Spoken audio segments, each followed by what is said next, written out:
Vito, amiga.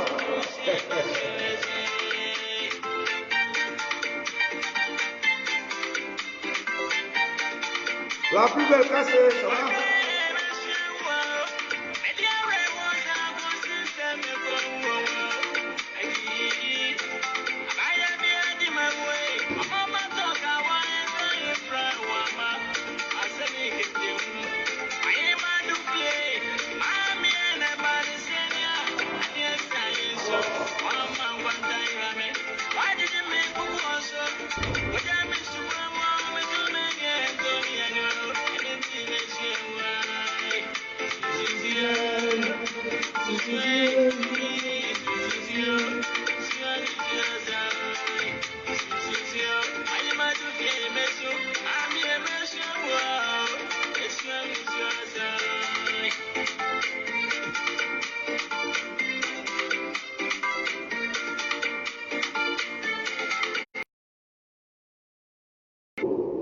Vous aurez un son amplifié, hein? Je ne sais pas si vous m'entendez. Le son il sera forcément amplifié parce que je suis dans un endroit clos, comme vous pouvez voir. Et Baba Nicolo, ce n'est pas des vagabonds, c'est des gens qui travaillent. Donc voilà, souffrez qu'on puisse travailler pour tenir et puis pour prendre soin de nous et de nos familles. Voilà. Et puis souffrez qu'on puisse travailler pour ne pas être dépendant de qui que ce soit. Il faut être indépendant dans tout combat. Alors, mesdames, bonjour. Bonjour, vous allez bien? Merci d'être au rendez-vous, même si on est tous occupés. J'ai intitulé ce direct-là, est-ce que le Marcossi ivoirien sera imposé à M. Draman? Vous m'entendez? Est-ce que vous m'entendez? Parce que je suis dans un endroit fermé, je ne sais pas si vous m'entendez. Si vous m'entendez, faites-moi signe et puis partagez le direct. Partagez le direct. J'ai invité vos amis sur vos Insta, sur vos... Bonjour ancien Poulain Yann sur vos Insta, sur vos comptes Twitter, sur vos YouTube, sur vos... Ok, merci. Merci Toti Bénédiction. Merci Toti Bénédictus. Alors, je vais vous parler simplement pour qu'on se comprenne. J'ai intitulé ce direct-là, est-ce que le Marcossi ivoirien sera imposable à Draman, ex-président de Côte d'Ivoire, chef d'État. Voilà. D'abord, pourquoi je dis Marcossi ivoirien et pourquoi je dis est-ce que ça sera imposable à M. Draman? Je vais vous expliquer. D'abord, avant de rentrer dans l'explication, vous avez tous vu sur la toile le communiqué du président Bédié. Le communiqué du président Bédié, il est très long. Il est vraiment très long. C'est un communiqué dans lequel tout s'y trouve. Vos inquiétudes, nos inquiétudes s'y trouvent dans ce communiqué-là. Donc ceux qui n'ont pas encore lu ce communiqué, prenez le temps, lisez très bien le communiqué. Lisez de la première ligne à la dernière ligne. C'est un communiqué digne d'un chef d'État. C'est un communiqué digne de quelqu'un qui maîtrise ce dont il parle. Bonjour à tous ceux qui sont connectés. Bonjour Mobutu. Alors, pourquoi j'ai parlé de Marcoussis à l'Ivoirienne? Dans le communiqué, les lignes qui ont été soulignées par le président Bédié, il faut dire dans la première ligne, le président Bédié a, comme par habitude, pour le PDCI qu'il est l'homme de paix et pour le patriarche qu'il est, a mis en exergue nos morts, nos blessés, nos handicapés, nos biens perdus et la quiétude des Ivoiriens. Il n'a pas manqué de souligner dans son communiqué que ceux qui sont tombés, ceux qu'aujourd'hui Ouattara réprime, sont des gens qui aspiraient seulement au respect de leur constitution. Lisez très bien le communiqué. Donc, dans ce communiqué, le président Bédié a point par point ressorti tout ce que nous pensons et tout ce que nous voulons. C'est dans le communiqué. Dans le communiqué, lorsqu'il met en exergue ceux qui ont été tués, ceux qui sont cicatrisés à vie, ceux qui ont perdu des biens, il dénote que ce que les gens qui ont été tués recherchaient était le respect de la Constitution. Il explique clairement que tous ceux qui arrivaient à ces Ivoiriens-là, qui avaient soif de respect de leur Constitution, ont été brimés par Ouattara. Ça, il a dit. Il a dit pourquoi? Il a dit parce que il ne faudrait pas que les Ivoiriens pensent que ça lui échappe. Il a précisé ces lignes pour ne pas que nous, les Ivoiriens, nous pensons que cela lui échappe. C'est pour ça qu'il a su souligner très par terre les raisons qui ont fait que les gens sont morts. Pour ne pas qu'on pense que ces gens-là sont morts gratuitement. Pour ne pas qu'on pense que les gens-là sont tombés gratuitement. Et que leur souhait ne sera pas pris en compte. Donc, dans la première ligne, lorsqu'il étale tout ça, c'est pour dire aux Ivoiriens, il faut comprendre que ceux qui sont tombés ne sont pas tombés gratuitement. Ils sont tombés pour la souveraineté de leur pays. Ils sont tombés dans leur vœu et dans leur souhait de vouloir qu'on respecte leur constitution. Donc, nous tenons compte de ça. Et ça, c'est en compte de ligne de nos revendications. Dans la deuxième ligne, le président Bédié parle du CDVR. Qu'est-ce qu'est le CDVR? Le CDVR est le rapport que Draman, lorsqu'ils étaient ensemble dans leur RHDP, tout le Gouta, président Bédié, Mabri Touake, Soro Guillaumeto, ont confié à M. Bani, pour que M. Charles Konan Bani puisse poursuivre le dialogue pour la réconciliation et la paix. Et ça, le président Bédié l'a souligné. Quand il a parlé du CDVR, c'est pour dire quoi? C'est pour dire qu'il y a eu échec du régime Draman. Il y a eu échec du travail qu'eux-mêmes, lorsqu'ils étaient ensemble, ont fait. Parce que M. Draman n'a jamais voulu étaler les conclusions du CDVR. Donc, quand le président Bédié touche aussi le CDVR, il faut comprendre que ce qu'ils ont voulu faire au lendemain des élections malheureuses, qui a été confié au CDVR pour gérer la réconciliation, la paix, il y a eu échec. Et échec fait exprès par le régime Draman, qui n'a pas voulu mettre les conclusions au vu au su et à la connaissance des Ivoiriens. Voilà deux points que le président Bédié a touchés. Le président Bédié, dans son communiqué, a aussi parlé de chef d'État. Et c'est ça qui fait jaser. Eh bien, je vais expliquer. Quand le président choisit le terme chef d'État, au lieu de dire président, il a une bonne raison. Et il faut qu'on m'écoute très bien. Dans un pays, celui qui gère et qui a les attributs de ce pays est un chef d'État. Bonjour, maman Madeleine Kondo. Dans un pays, celui qui a les attributs, c'est-à-dire l'Assemblée nationale, la justice, le Conseil constitutionnel,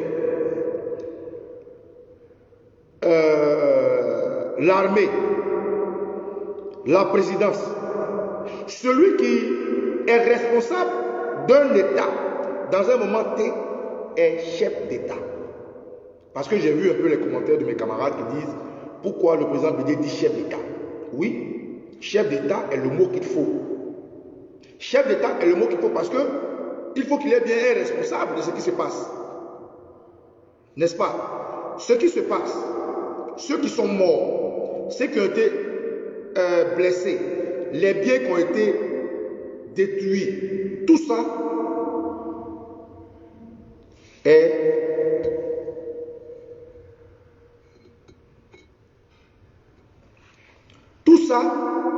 est de la responsabilité de quelqu'un. Mais qui est responsable de tous ceux qui ont été assassinés? Qui est responsable de la quiétude des Ivoiriens? Qui est responsable de la circulation des Ivoiriens? Qui aujourd'hui est responsable du territoire parce qu'il tient les appareils de l'État? Ben, c'est le chef d'État. Et ce chef d'État s'appelle Dramane. C'est le terme qu'il faut.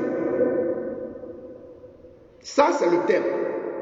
Si le président Bédié avait dit président Ouattara, on aurait compris autrement. Parce que hier, ils nous ont dit que depuis le 31 octobre, M. Dramane n'est plus le président de la République de Côte d'Ivoire.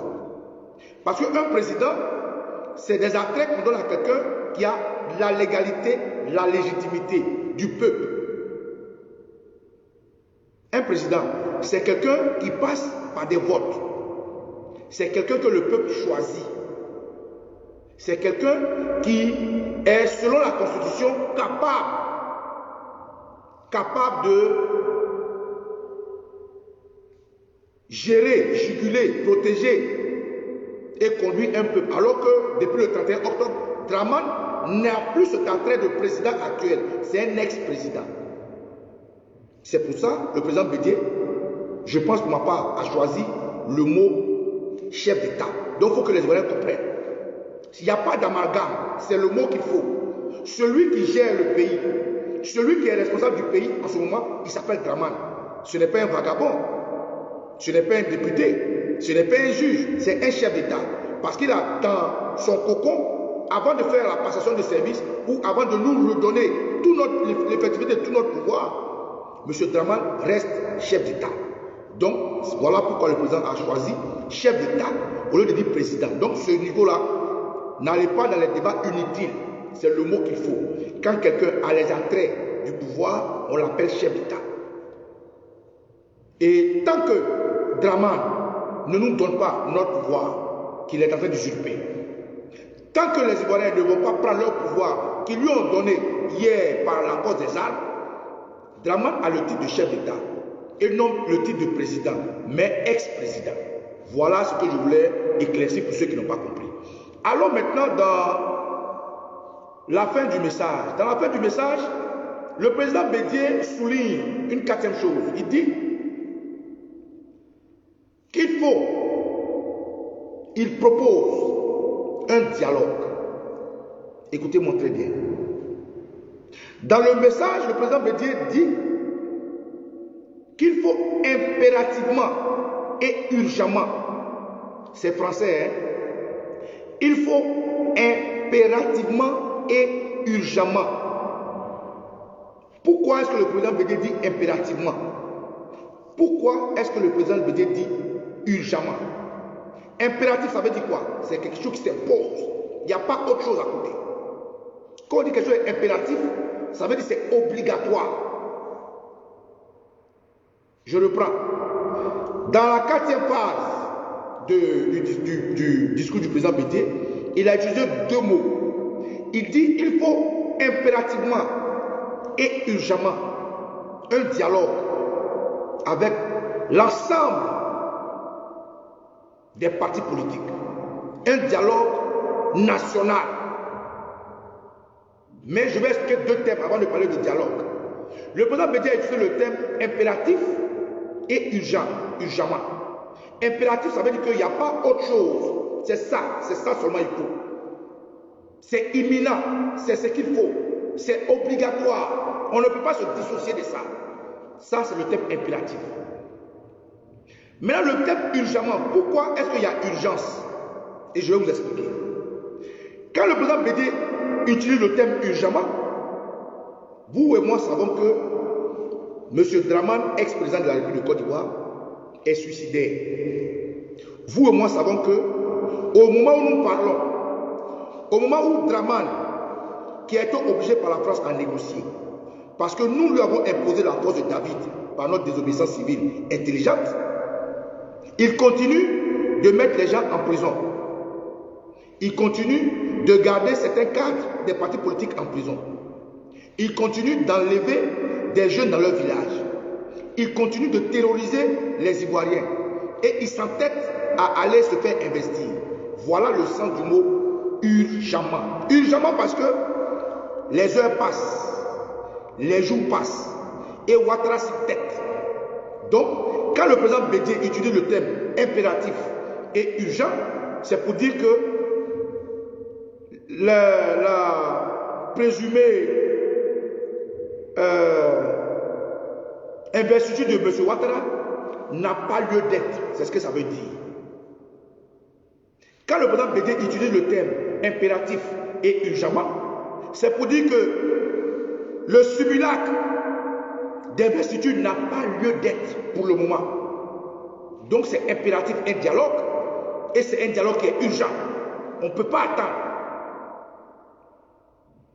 Quand je finis d'expliquer ces deux thèmes, nous allons partir dans ce qu'il appelle un dialogue national,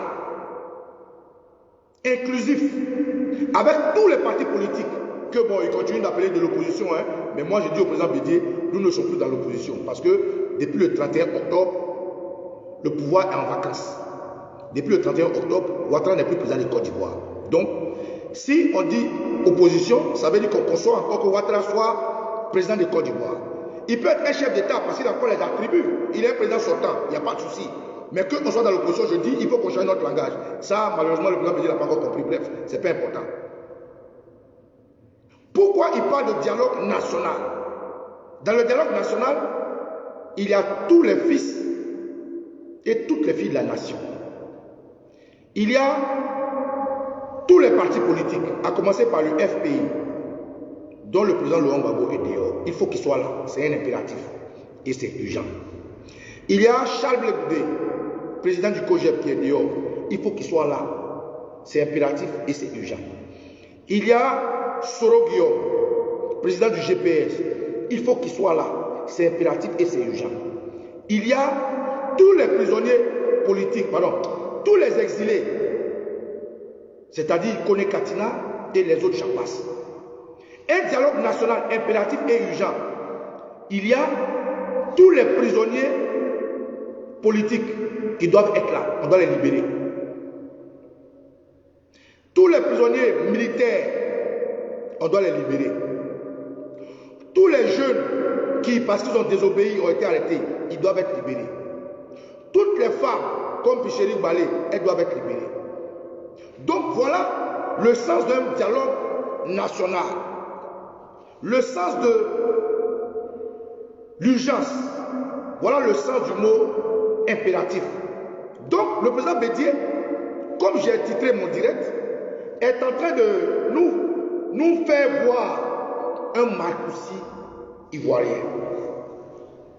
C'est ce que ça veut dire. Parce que demander à un monsieur suicidaire, il faut impérativement un dialogue et un dialogue national.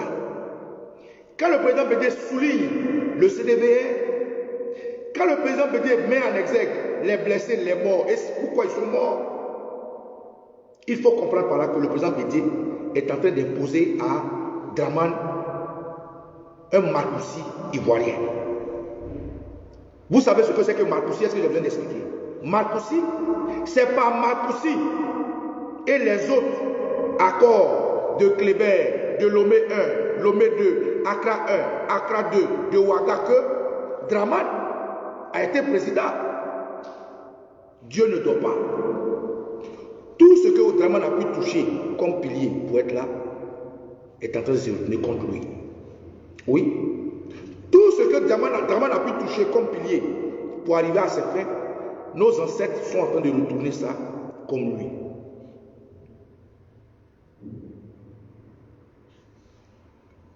Vous comprenez? Donc, en fait, c'est ce qu'on appelle le karma. C'est ce qu'on appelle l'effet boomerang. Ce que le président Bédié vient de dire dans son communiqué, c'est l'effet boomerang de ce que Draman a pu causer à la Côte d'Ivoire depuis 1990 jusqu'à aujourd'hui. Donc aujourd'hui, le président Bédié est en train de dire aux Ivoiriens, la Côte d'Ivoire est un pays de paix. Nous ne sommes pas des ventes à guerre. Nous disons à M. Ouattara, il doit surseoir à son intention de s'investir. C'est ce que ça veut dire. Le président Bédié veut dire dans ce long communiqué que M. Draman doit surseoir à son intention d'investiture. Il doit faire un dialogue inclusif avec la nation. Ce qui sous-entend que le président Laurent Gbagbo, tout le monde doit être là. Ça, c'est un impératif. C'est obligatoire, c'est non négociable. Il doit libérer ceux qu'il a arrêtés arbitrairement. Ça, c'est un impératif. C'est obligatoire, c'est non négociable. Il doit le faire urgemment, c'est-à-dire son intention de vouloir s'investir là. Il n'a qu'à mettre le pied dessus. Quand je finis d'expliquer ça, j'espère que vous me comprenez. Le président Bédié met Ouattara face à la communauté internationale. Parce que dans le communiqué, il a dit que le CNT que nous avons proposé pour faire la transition, nous confions aujourd'hui notre intention à l'ONU. Bonjour du Bible Abraham. Écoutez bien, les gens commencent à dire non, le président Bédié a tué le CNT. Non, c'est faux. Il y a des gens qui ne comprennent pas français. Ils ne savent pas lire au-delà. Le président Bédié, lorsqu'on a créé le CNT, c'était quoi? Conseil national de transition, n'est-ce pas?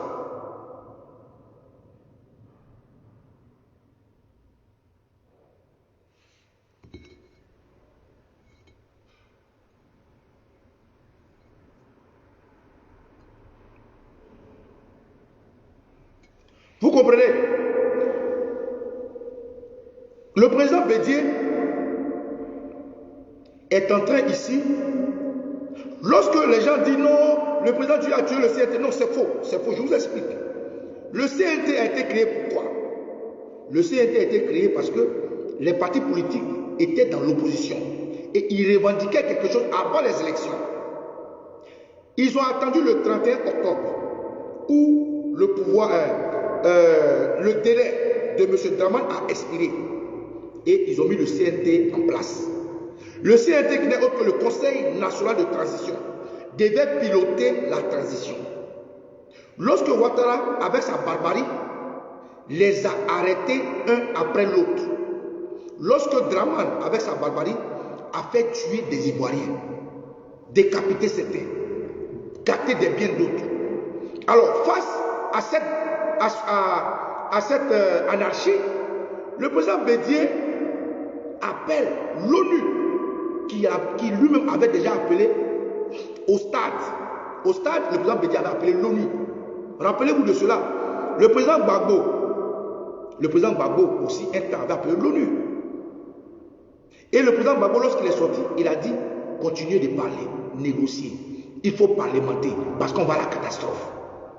Donc, vraisemblablement dans le communiqué du président Bédié, il faut voir la main du président Gbagbo, la main du président Bédié et des autres partis. Il faut le voir comme ça. Les Malouk, Koulibaly et autres.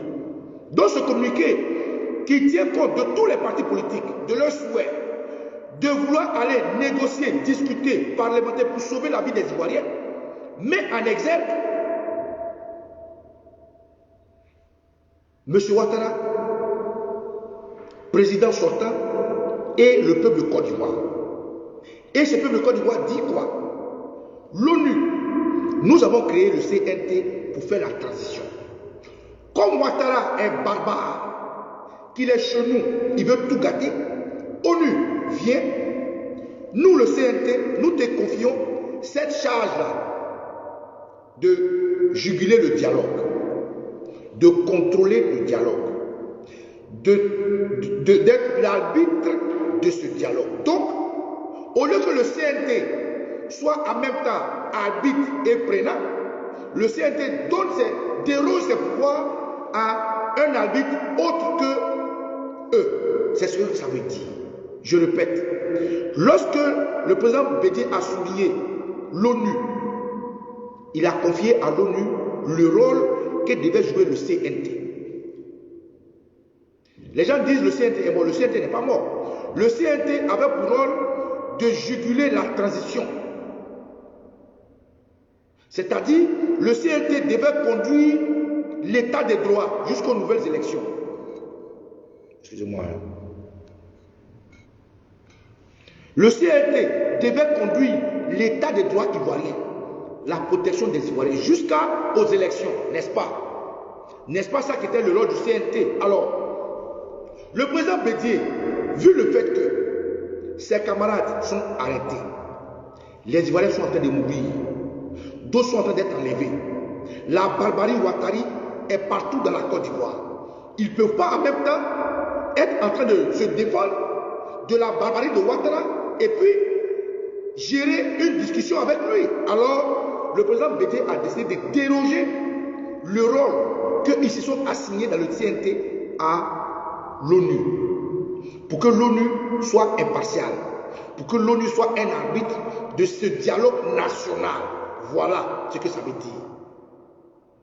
Donc, à aucun moment, le CNT n'est mort.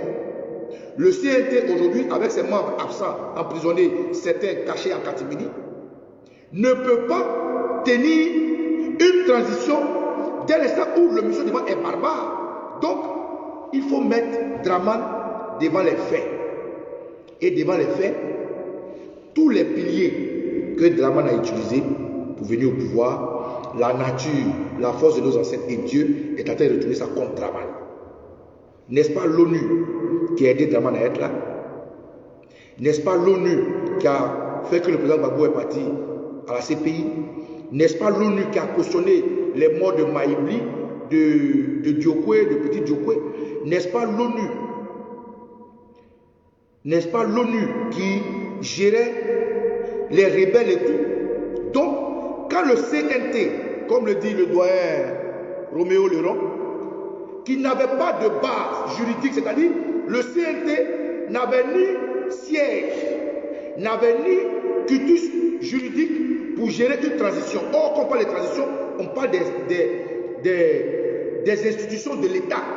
Pour gérer les institutions de l'État, il faut avoir un sceau de justice. Et le CNT est une force de combat qui n'était pas encore légalement enracinée. Donc, il était légitime parce que le peuple de Côte d'Ivoire lui a donné cette légitimité, lui a donné ce pouvoir de se battre. Mais si on veut parler des institutions de l'État, c'est des attraits hautement sérieux.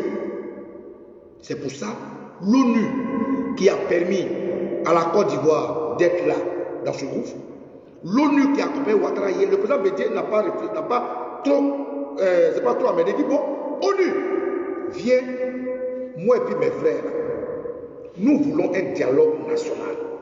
Viens, tu seras arbitre.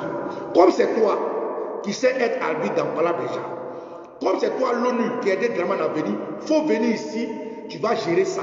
Donc, le président Bédié et ses amis ont fait d'une pierre deux coups. Ça veut dire quoi?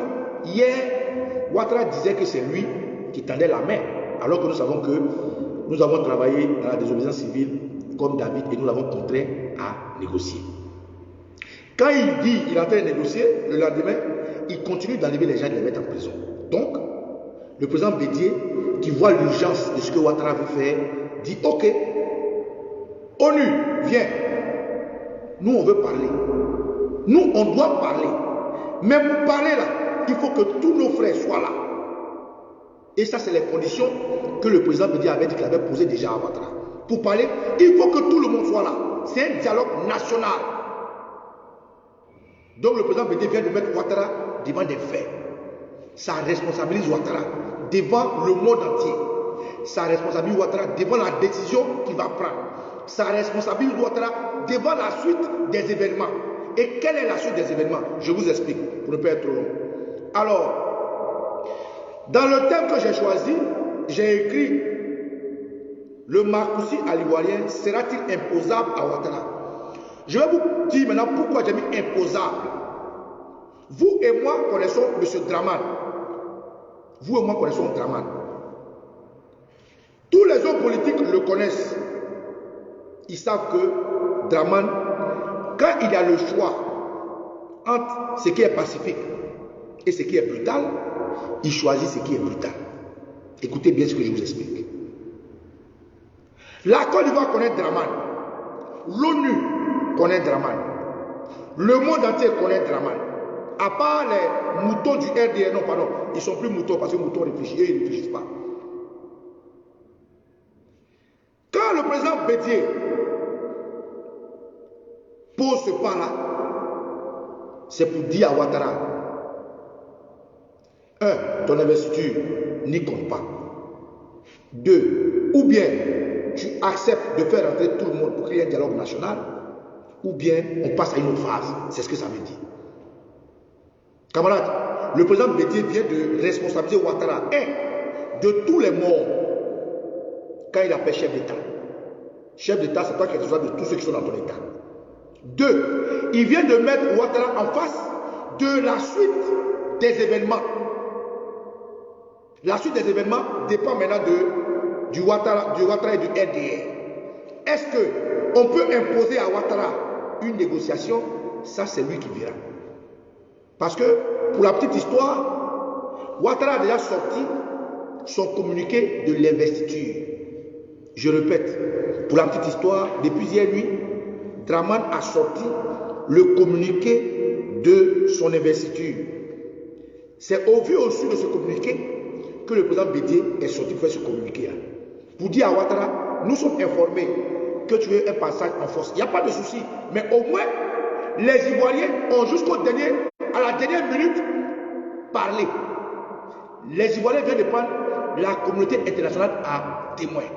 Les Ivoiriens viennent de dire à Ouattara que nous avons un impératif et une urgence. Notre impératif et notre urgence, c'est qu'il y ait un débat national.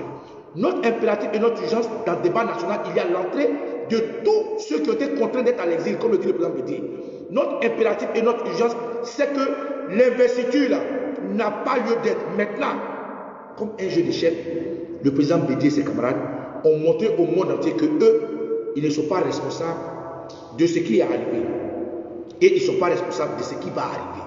M. Draman a désormais le dos au mur. C'est à lui de faire le choix. Ou bien, il écoute le communiqué du président Bédié, ce qui va le contraindre à avoir une retraite tranquille quelque part, à Bahamas ou bien où il veut. Ou bien, les Ivoiriens, que le président Bédié a interpellé. Et c'est là que sera ma dernière ligne. Le président Bédié, dans son communiqué, a dit aux Ivoiriens qu'il y aura une marche. Dans le communiqué, le président Bédié a dit aux Ivoiriens qu'il y aura une marche et que la date de cette marche sera donnée ultérieurement. En fait, vous voyez, lorsque vous allez dialoguer avec quelqu'un, il faut un délai. C'est en ça que j'avais fait une vidéo pour interpeller le président Bédié et ses amis. Lorsqu'il dit c'est urgent, ça veut dire que le délai sera court. Lorsqu'il dit aux Ivoiriens, il y aura une marche et que la date sera donnée, c'est-à-dire dans les coulisses en arrière-plan, eux ils continuent de négocier, ils continuent de parler. Donc ou bien Ouattara abdique, il sursoit à son investiture, il fait rentrer tous les prisonniers politiques, il libère tous les prisonniers, pardon, il fait rentrer tous les exilés et il y a un débat national. Ou bien Ouattara pose dans le tas à ce moment-là, le président Bédié n'aura pas au choix que de donner une date de la marche de toute la Côte d'Ivoire. Et ce jour-là, pour que tous les Ivoiriens accompagnent le président Henri Konan Bédié. Parce que comme il a dit, c'est des voies légales de la démocratie. Une marche est une voie légale. Et il a dit, le président Bédié a dit, dans une phrase, que nous allons marcher. Ça veut dire que lui aussi, cette fois, il sera devant. Frère, allez relire le communiqué. Le président Bédié dit, nous allons marcher. Ça veut dire que cette fois, lui-même, il sera devant. Donc, camarades, voilà pourquoi j'ai intitulé mon direct le Marcoussis ivoirien sera-t-il imposable à Ouattara? Oui, c'est un Marcoussis à l'ivoirienne. Lorsqu'on demande un débat inclusif avec toute la nation, à Marcoussis, c'est ce qu'il y a eu. À Marcoussis, les gens ont contraint, l'ONU, la France a contraint le président Laurent Gbagbo à faire ce qu'ils ont appelé un débat national, où tous les partis prenants, étaient présents, étaient représentés. À Marcoussis, ils ont contraint le président Laurent Gbagbo à discuter avec des rebelles, à discuter avec des assassins, à discuter avec des comploteurs, à discuter avec des petits partis à Marcoussis. Donc, aujourd'hui, le président Bédié et ses amis, de la même manière, ils ont contraint le président Laurent Gbagbo à discuter à Marcoussis. C'est de la même manière. Cette fois-ci, au lieu de prendre la France, ils ont choisi l'ONU pour deux raisons. Première raison, il faut voir dans le communiqué que le président Bédié à aucun moment n'a fait cas de la France. Ça veut dire que le président Bédié et ses amis ne sont pas contents de la France. C'est ce que ça veut dire. Dans le communiqué, à aucun moment, il n'a fait cas de la France. Ça veut dire qu'ils ne sont pas contents de la France. Ça veut dire qu'ils savent que la France a joué un rôle méchant dans ce qui nous est arrivé. Ils savent, puisque quand ils ont créé le CNT, la France a envoyé déjà aller négocier avec les Américains. Quand ils ont arrêté les hommes politiques, la France a fermé les yeux. Au contraire, la France a commencé à faire une démarche de crabe vis-à-vis de Ouattara. Et la France a communiqué tout, sauf dire qu'il y avait des Ivoiriens qui mouraient. Il y avait des Ivoiriens qui étaient décapés. Donc le président Bédié, dans son communiqué, regardez tout le communiqué. À aucun moment, il a mentionné la France. Ça veut dire que, camarades, le président Bédié sciemment n'a pas cité la France. Et le président Bédié sciemment a confié le rôle que devait jouer la CNT à l'ONU pour les prendre à témoin, pour mettre Ouattara devant les faits et pour dire au monde entier que la suite des événements dépendra de Ouattara. Donc frère, voilà pourquoi j'ai intitulé mon direct le Marcoussis à l'ivoirien sera-t-il imposable à Ouattara? La suite du combat, sachez que ce que le président Bédié a dit, impératif c'est obligatoire.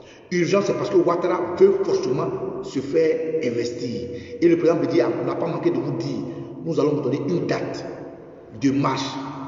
Alors, Ivoiriens, Ivoiriennes, si vos léquets, vous les avez déjà enlevés, essuyez les léquets, gardez à côté de vous. Parce que bientôt, nous tous connaissons Ouattara, nous savons que Ouattara ne peut pas dialoguer. Nous savons que Ouattara n'aime pas dialoguer. Nous savons que Ouattara, entre la force et la discussion, Ouattara préfère la force. Donc, frères Ivoiriens, soyez prêts. C'est le message que le président Bédié veut vous envoyer. Il veut vous dire que le seul pays, la Côte d'Ivoire, est notre pays. Il veut dire que ceux qui sont morts parce qu'ils voulaient le respect de leur constitution, ils ont pris ça en compte. Et notre constitution sera respectée. C'est ce que ça veut dire. Ça veut dire que Ouattara n'a plus le droit à un troisième mandat. Eh bien, il ne sera plus le président de la Côte d'Ivoire. C'est ce que ça veut dire. Ça veut dire que tous ceux qui sont en prison, arrêtés, tous ceux qui sont en exil, devront rentrer pour un dialogue national. Ça veut dire que désormais, c'est Ouattara qui a le choix maintenant entre partir tranquillement ou bien on va mettre foulard, on va le charger et puis c'est lui qui voit. Voilà le message que je suis venu vous dire. Pour dire que le communiqué du président Bédié a beaucoup de lignes, beaucoup de choses. Réalisez le communiqué, vous allez comprendre. Donc désormais, la balle est dans le camp du RDA. Camarades, le président Bédié dit, les jours à venir, nous allons marcher de façon légale sur tout l'étendue du territoire. Donc, ceux qui ne croyaient pas encore que le président Bédié est le capitaine du bateau, mais voilà, le capitaine du bateau a pris ses responsabilités au cœur, la Côte d'Ivoire, Ivoiriens, Ivoiriennes, du nord au sud, de l'est à l'ouest et du centre. Les jours qui arrivent seront des jours décisifs. Ou bien Ouattara vient, libère les gens, fait rentrer les gens pour qu'il y ait un dialogue national, ou bien les Ivoiriens seront obligés de prendre leurs responsabilités. Frère, voilà pourquoi le président Bédié a appelé à l'union, et moi aussi, je vous appelle tous à vous tenir prêts. Les jours qui arrivent, nous allons jouer notre histoire, et que personne ne s'en dérobe. Ce n'est pas pour un parti politique, ce n'est pas pour un homme politique, mais c'est pour la nation. Et que les ancêtres vous bénissent, et que Ouattara ait la raison pour une fois, sinon, ce qui adviendra, il en sera responsable. Merci au président Bédié, merci aux membres du gouvernement, pardon, Merci aux partis politiques. Merci au président Laurent Gbagbo qui avait déjà dit continuer de négocier. Merci à tous ceux-là qui sont autour du président Bédé qui travaillent. Et merci aux Ivoiriens d'avoir compris le message dans le sens même de ce message. Alors, pas de polémiques sur des choses inutiles. Restez concentrés et puis apprêtez vos lequins. Parce que bientôt, on dirait qu'on va marcher. Hein. Bonjour à tous ceux qui m'ont suivi. Hein.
Allez, ciao, ciao.